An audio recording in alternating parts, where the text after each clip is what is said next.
Hey, what up guys? Welcome back to an MMA breakdown video. And everybody is talking about CM Punk last night at UFC 225.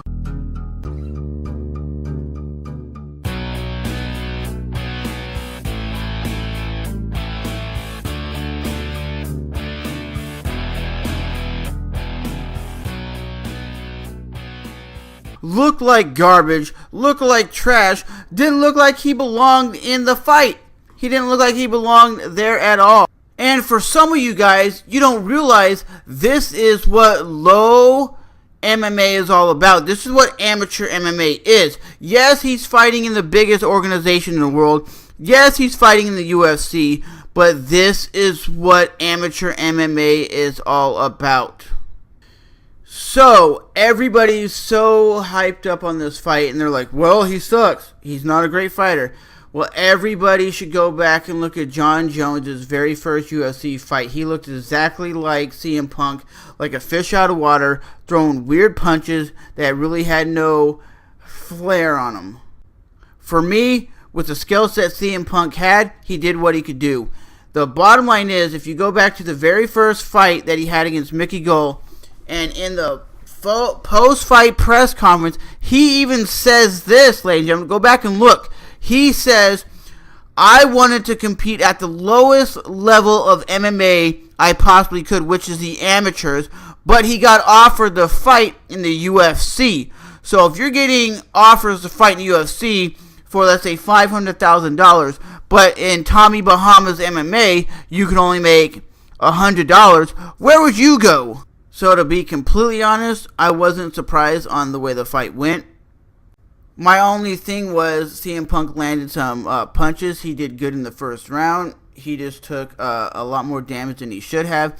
When he was on his back, he should have been throwing up triangles or submissions. He'll probably go back in the training facility and actually look at that and say, Mike Jackson actually has some pro boxing matches and kickboxing matches. So just because he only had one MMA fight does not mean the guy is a non-athlete. He has a couple fights. That's why his boxing was a little bit, and that's why he was able to kind of bob and weave a little bit. But you can see CM Punk, when he was throwing his punches, they weren't that great. But every MMA fighter starts out somewhere, and CM Punk actually said in the post-fight press conference, like I said, he wanted to fight at the lowest level, but he got offered to fight in the UFC. So he's like, why not make the money? But I'm not surprised the way the fight went. For all you people that are bashing on him, saying he sucks, he's not great, let's see you get your ass in there and try to do something half as good as what CM Punk did. I know all you guys are, I could do better. Yeah, right. MMA is the toughest sport on the planet. I've seen it myself going to my buddy's gym and watching him compete. He had 2 years of experience when I was watching him compete, and I'm like, oh, you're doing pretty decent. And then I seen a guy with like 15 years of experience spar with him and lit him up and made him look like a joke. So the bottom line is, what CM Punk was able to do was pretty decent at best. Pretty decent at best. But he should not be fighting in the UFC. He should be fighting at Tommy Bahama's MMA or Jake Shields MMA or whatever. Because if you go back and you look at the organization that fight card that Nick Diaz put on, all those were a lot of like very low level MMA fighters, and they did the exact same thing. I think it was called like MMA War MMA. If you could find that, look at it. That was from Nate Diaz's organization that he put on over in Stockton, and those fights were kind of the same thing as CM Punk. They weren't high level. They weren't that great.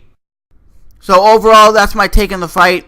Mike Jackson could have fought the fight easily and won the fight easily, because when he was in CM Punk's guard, I think it was in the third round, and he was just landing punches, and he wasn't even looking at him. He was just going, and you're like, he's not even looking at him, and he's landing punches and bunches. That's the problem with this Mike Jackson dude. He could have finished the fight easily, very quickly, but I think he wanted to put on a show and tell the fans, hey, I'm not just a 0-1 fighter that's a piece of garbage. I'm an actually legit guy who wants to compete and compete at the highest level. He even said at the end of the fight, he's like, even if I don't fight in the UFC, I'm going to be fighting somewhere, and I'm still going to be competing. And that's exactly what he wants to do, is compete at the highest level. Everybody said CM Punk had more of a chance in this fight against Mickey Gall. He did. The first round was his chance to win. But as the hardcore fan that I am, I respect CM Punk for getting in there and doing what he tried to do to win. But as always, my name is Trevor, and thanks for stopping by and watching another MMA breakdown video of UFC 225.